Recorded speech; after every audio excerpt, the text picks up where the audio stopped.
Hi, I'm Craig Sharmat, and this is my third instructional video in what appears to now be a series because it's three and I wasn't really planning on really doing a bunch of these, but we'll see where it goes. I'm calling this one Sequential Chromaticism, and I'm doing that because it sounds important. It probably isn't. But the idea is really cool, even though it's really very, very simple. And I think that's the whole point. I hear all the major players use this concept. Of course, they don't call it that, sequential chromaticism.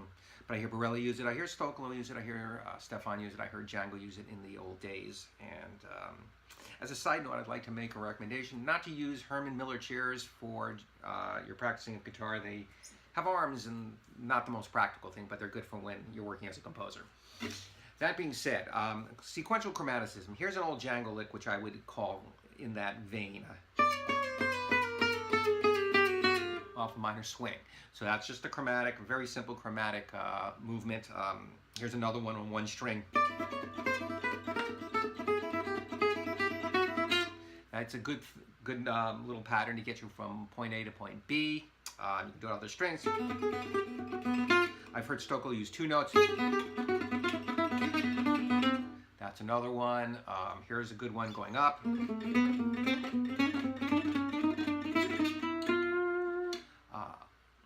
There's a ton of these, and you can make them up, and it doesn't really matter what you play, which is the point. You can create your own, and that's the cool part. There are two-note patterns which are cool to use, and I'm going to show you the pattern. It's just a simple up, down, down. You've seen it probably before if you do Gypsy Jazz. Now if you're moving it,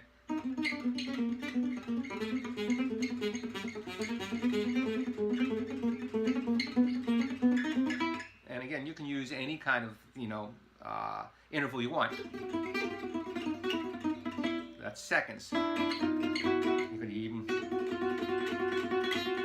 So that's a cool one. Three-note patterns. Let's say we are going to take a G minor structure. It would be up, down, down, down, up, down, down, and it sounds like this. And when you piece it together in a chromatic way,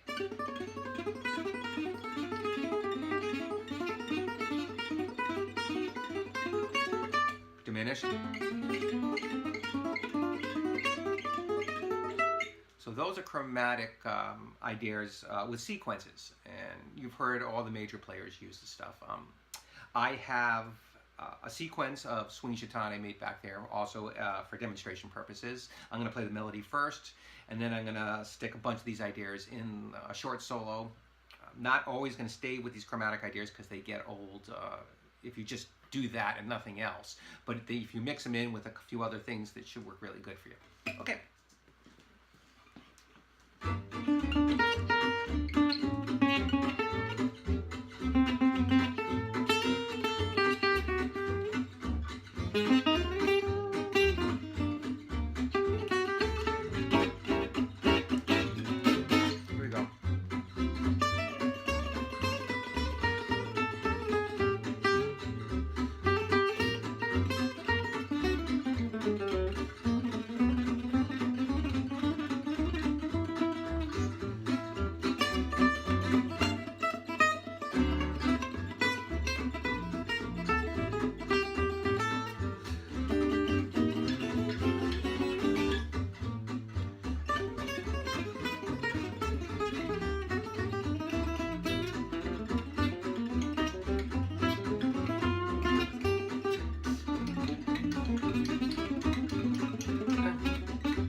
So hopefully that gives you an idea of how this works. Okay, bye.